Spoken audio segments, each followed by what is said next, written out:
Dominic Francisco presents Bound Unto Root, Sufferer's Skin.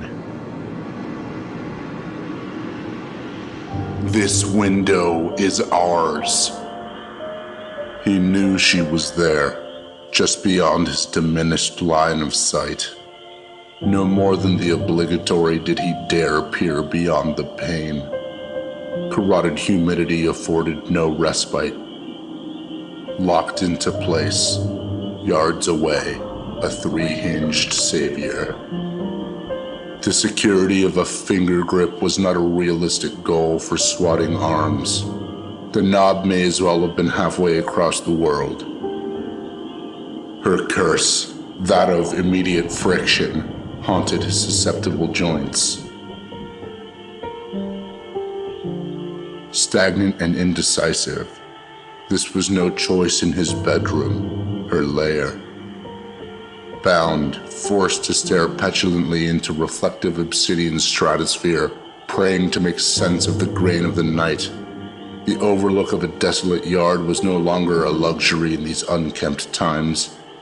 "My name," he made out. He had deciphered the wind. His name he recognized, clouded, muffled, but undoubtedly there. Just the same as that of a sleepless mirage, the same a child experiences on the third consecutive night without regard for self-restraint. It came from within an unforgiving paranoia. It came from outside. It came from her. No longer did our hero harness dexterity. The contextual agility he needed to flee his predator escaped his muted exertion. His shrunken, clunky gallops led him to idle lost. No handle endured where one always had. Another prank sponsored by darkness. Gushes of pawing failed to rebuke this cruel gag. The exit removed.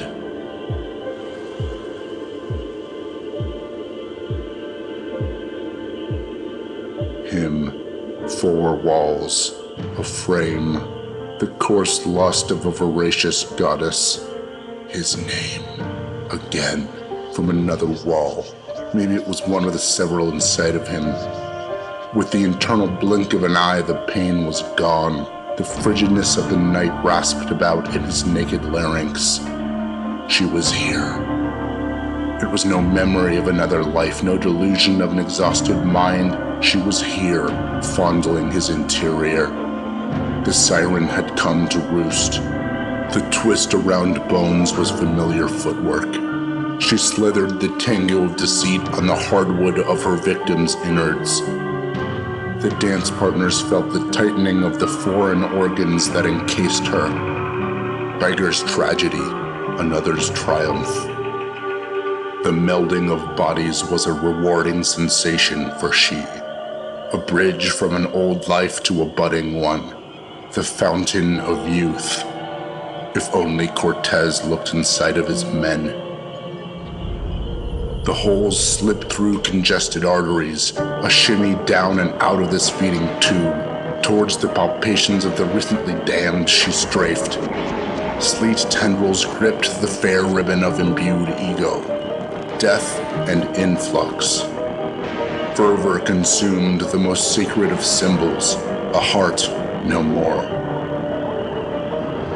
The parasite was latched. The rind of a bygone torso ebbed formlessly. Her size grew and thinned in simultaneous retort, synthesis with her new casing. Two stood as one. Reincarnated. Reclaimed. Now came the true beginning. Whatever lay beyond the doorknob.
morsel. Nestled inside fallen oak rest three of kin, petite in size even for children. The younglings grumbled, each with peck, simultaneously sure to retract vulnerable neck. Alone at night, their mother gone, frosted glades below stood still as fawn. Perched as high as winters go, the children huddled toe to toe. Snowdrops passed during moon's set, blurring sightline of imminent threat. They thought they heard, they thought they saw, unassured, until a drop of jaw. Below, siblings, look. The trio peered down the nook. At the trunk of their oak, on the foot of the root, was a fanged, star-gazing brute.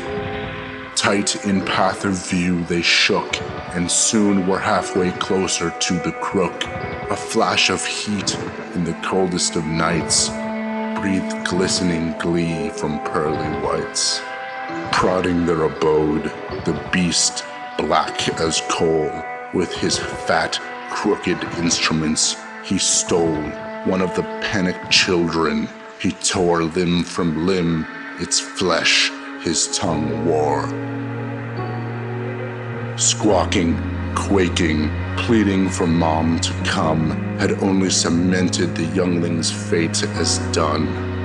Adulthood never to arrive, a life lived entirely inside confines of a nest once sweet, covered now in remains of predator's treat. A hard-working mother, searching for food this night, returned to nest, no children in sight. The pangs of agony and anxious hoot were met by the dripping silence of the mute. A life, moments ago, with the purpose of provision, dismantled irreparably by mange and mirrored decision.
How to breathe houses.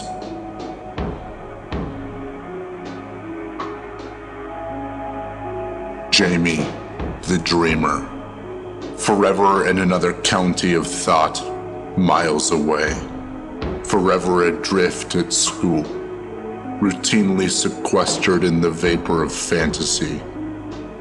At least that's what teachers say, and mothers, and loved ones. The drone of complaints only thickened the lining of this languid detachment, the apathetic mind's careless cocoon. Squishy possibilities from depth unplunged drowned out any critique of this pastime, a pastime that could render which reality immediate. A. Invisible walks along the confines of the countryside, gleaning the thoughts of all. B. Swashbuckling on extraterrestrial domain. C. Scaling mountainous life equipped with limbs elastic. The answer you're looking for is D. No boundary couldn't be broken. None existed. Jamie, alone again, currently soaring around the bend of limitless clouded firmament. This evening's scene was backed by a sunset of cerulean gamboge and mauve.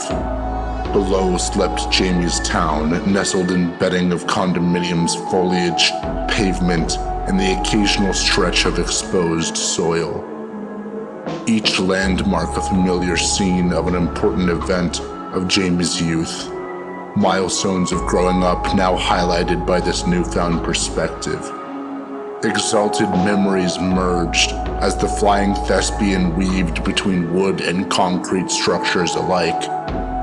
The rush of glory seethed beyond Jamie's pulsating esophagus, a rose-tinted thyroid.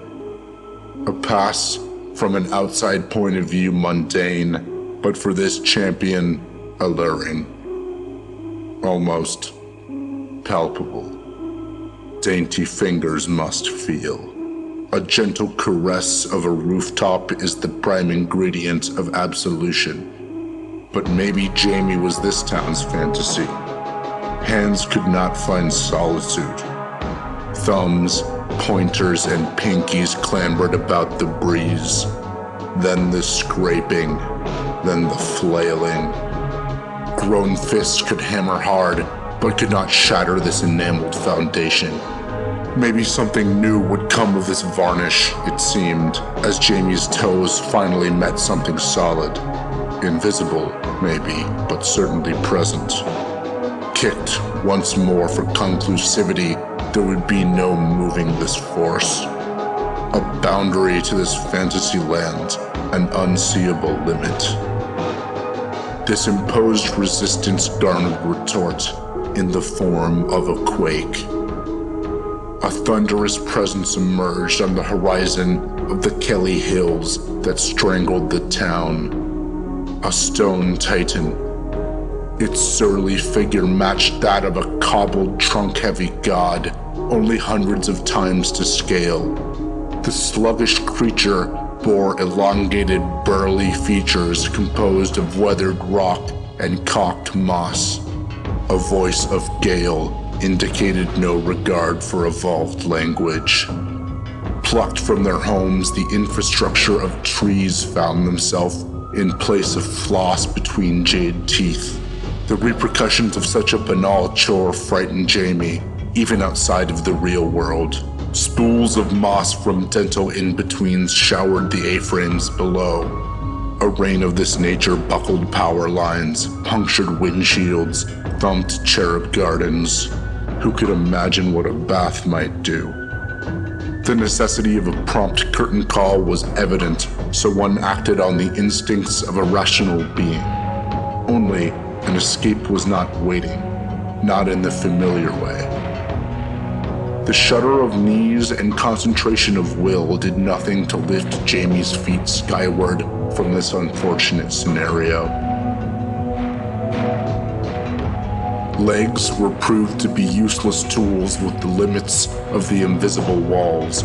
Frenetic blockades at the limit of each street confirmed this town to be inescapable by sprint.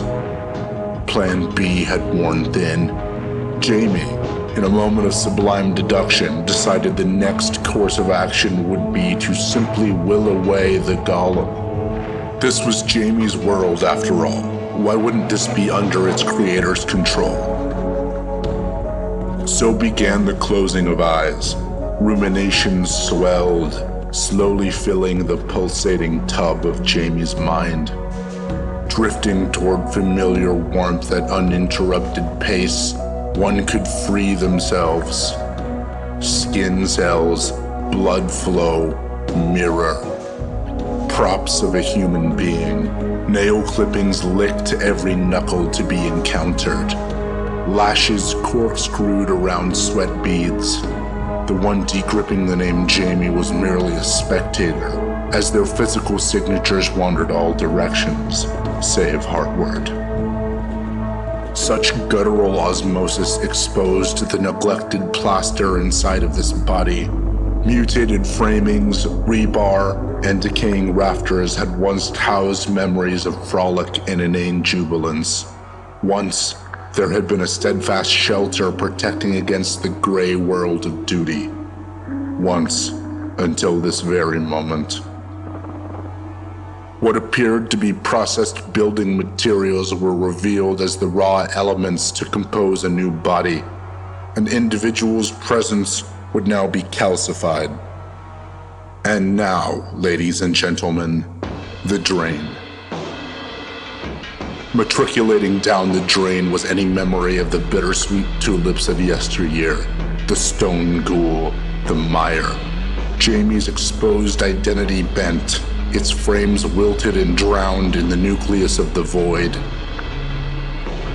Surrounding familiar facial features was the realization that this golem resembled a crude, bloated copy of this land's occupant. It was, for Jamie, an unkind reflection. A moment of ghast, and then the rinsing of menace.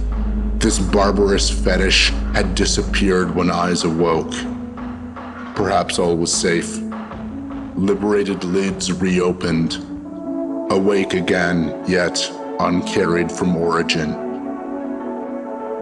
All around, no titan was to be seen, an imperfect victory. Wind passed through Jamie's face. No ambient matter provoked senses. Jamie, the time capsule, was still. Static in the convict's core stood the truth that there was no slipping away from this cell. Frenzied appeal to a higher power Jamie did not believe in did nothing to denigrate Shackle. A new home in an old one. A place experienced, presently adorned with unforeseeable circumstance. The villain had been defeated, yet the hero lacked liberation. Whatever future may bloom from the same cracks in the pavement Jamie stepped on as a child was not the future one had dreamt of. No aspiration yearns to endure its hometown for a lifetime. But what had always been Jamie's mother's, Jamie's neighbors, Jamie's peers, was inheritance all along. Jamie could not leave this place. Feasibly, there was no need to. Not now. The elements of a future of penthouses and untold experience crumbled beneath Jamie's growing feet. In time, foliage will sprout between crevices and hallways and markets, through Jamie's toes and teeth, memorialized eternally where everything one is made up of resides. This juncture lived inside Jamie's stomach. Bone turned to arthritic coil. A bark of granite bereaved fading skin. A childhood dream. An empty dwelling. A destiny of provenance. Realized. Realized.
realized, realized, realized, realized, realized, realized, realized, realized, realized, realized, realized, realized, realized, realized, realized, realized, realized, realized.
I drink the body electric.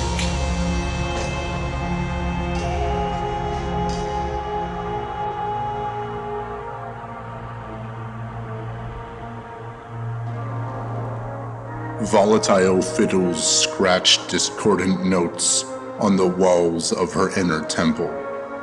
Pecks of staccato withered her sense of reality. 1,000 yards away in this dim cavern called the voice of culpability. Tepid gusts of disgrace swept barren throughout her lungs. Darlene looked up from her greyhound for the first time all night. Vodka and grapefruit juice. Separate, they were repulsive and bitter. United, they resemble the sea. Coarse, tolerable, comforting. "You're awake," bemused the barkeep. She gave him no response. None was earned. Any oaf can make an uninspired joke if you can even classify that as one. She wasn't going to dance like a monkey for any haggard man, responding with some electric quip, offering the comedic timing of a sandbag. Darlene, after staring long enough between the gorged eyes of this professional alcoholic, turned her callous gaze towards an empty table by the doorway. She pondered taking her business there, a front row seat out of sight from people too busy to notice you're there. An audible grumble exhaled from the pores of employee and customer. This was not a picturesque Wednesday evening for either. A dead bar, a dead spirit. "Come on then, I'll get you another," spouted the barkeep. "Why would I want another one right now?" retorted the unamused. "What does this overstuffed sausage skin of a man think he's insinuating?" "Just trying to be nice." He plopped a fresh greyhound next to what remained of Darlene's current drink. "Drink it if you want, it's on me. You just look like you had a rough day is all." Maybe she should have worn a coat or something. She knew the dangers of going out with her past exposed. The weather's enough of an excuse anyways, but she needed to feel something. "Thanks," She shifted her weight as far away from the counter as possible. Rearing back her lustrous doll face, she made sure to keep eye contact with Mr. Barman. Her saturated virile lips rest on the glass. Grapefruit vodka blend dripped into her eager ravine. A wink and a slurp, showing off what no man would acquire tonight. Who was she kidding? She codependently gawked at the bartender while her thin, chapped lips clenched the edge of the glass, shakily dribbling the drink down her lizard gullet. The sheen of her scarred forearms were ever present under the glaze of the tavern lights. Her portly fingers, which once resembled twigs, tightened around the second glass, then unwound. Princess remembered her drink in the car, her trusty shooter. No need for this one. She stumbled mightily from her perch, dragging her swollen legs towards the exit. Her ears couldn't manage a reaction from the barkeep, but she assumed it was one of desolation, leaving his gift unwrapped. With great exertion, the stout woman plunged into the carmine exit-only door, sending it crashing with her full body weight into the outside wall.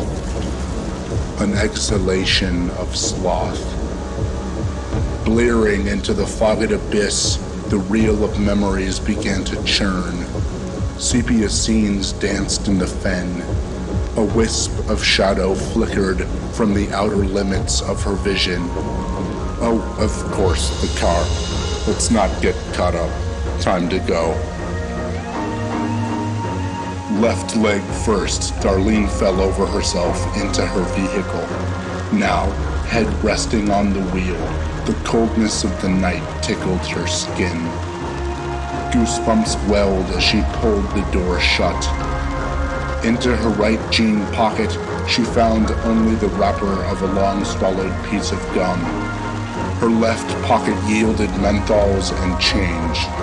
The rear compartments hosted not a dime. Where were her keys? She needed the heater more than the car itself. Keys, not on the pattern-felt floor, not behind the passenger seat. Groaning harmoniously with the creaking of her opening car door, Darlene embraced the oppressive breeze of the night once again. Scanning proved no use. She would need to survey the pavement on foot. She lifted her knees only a handful of times before tender shine caught her eye. The ring of keys lay gingerly, illuminated by the red of the neon bar sign. Hastily grasped and plunged, the ignition key twisted into its home. Buttons, buttons, buttons, and finally, thank God, the heater was on.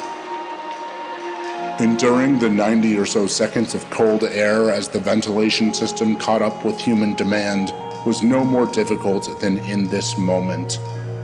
A minute and a half lasted an entire shift at the diner. But eventually, her sweltering savior nuzzled her rosy powdered cheeks. Up popped the lid of the center console, and into newly warmed fingers came a dollar store lighter. Darlene pinched the filter off of her menthol cigarette and lit the wrap between stained teeth.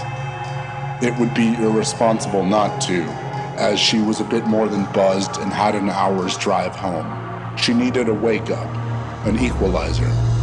So, cigarette in mouth, the responsible driver revved her engine and peeled out of her parking spot. Smoke filled her carriage quicker than anticipated. Upon rolling the window down and ashing out her lollipop, the candy returned to the car unlit and damp. It was raining. A quick glance informed more than just a drizzle. How did she not notice this minutes ago? Hopefully this wasn't the start of a flash flood. Darlene's lighter utilized its encore to rejuvenate her menthol. Damp paper isn't the smoothest tinder, but she was a veteran and she knew her angles. The on and off again relationship between tire and soaked road was the soundtrack to tonight's ride home. That is, until violin entered the fade. Familiar screeches of the stringed instrument were bed bugs in the crib of her mind. Oh no, he was back. The maligned figure stepped out of the shadows once more. Her nemesis, her swan song, her forgotten memory, he was coming again. 1 foot out of the black of her mind, she swerved to close the door, keep him trapped within. She was no longer driving. Darlene had been pulled into the paling light of this ever-expanding room. Shadows pulled away, but no face was found, no limbs extended. The bedfellow slanted back with the corners of shade illuminated by cigarettes' flame. This was no favor, as her legs non-consensually pushed her towards the entity. No, no, she shrieked, letting the light drop out of her mouth. Infinitely, her hand chased this lantern down holes of fabric, only to come up with the reason she felt secure in her station wagon in the first place. Her 3-ounce vodka shooter. To the basement of her throat its contents went, along with any chant of instrument or obscured recollection. Returning to her eyes was the brightness of the road beyond her headlights, the pacifying smell of old smoke, enriched, cooing with the narrow relief of escape. The survivor's enveloped senses thawed in earthly comforts. Her heater, too, bigger and bolder than ever. No ill man would stop their ascent. To Darlene's horror, a growing fire resided on the carpet below her passenger seat. At the base, her menthol. With half an eye on the road and 1.5 on automotive insides, she dug for any dampener of use. Nothing she kept in her vehicle was anything but flammable. Her reach of faith landed her right palm on the handle of the far door. Her hesitation marks, now on their greatest display, reflected her inferno. Between slowing the car to a stop on the shoulder of the wooded expressway and opening the door to let Mother Nature's tears in, Darlene failed to consider the repercussions of a quick stop on sodden thoroughfare. A well-intentioned mistake, a distracted mind, the aftermath of an event no fault of her own, took this life before cement and alloy could. The remains, at least, of Darlene were freed from the voices of trauma. No longer would her well-being suffer from prior events encumbering sober thought. Cerebral torture undone by a collision. The burden, since 16, could no longer plague her and those around her. Coping mechanisms of those not endowed by upper-class allowances had only strengthened the bond of victimhood to body. Tonight, she escaped.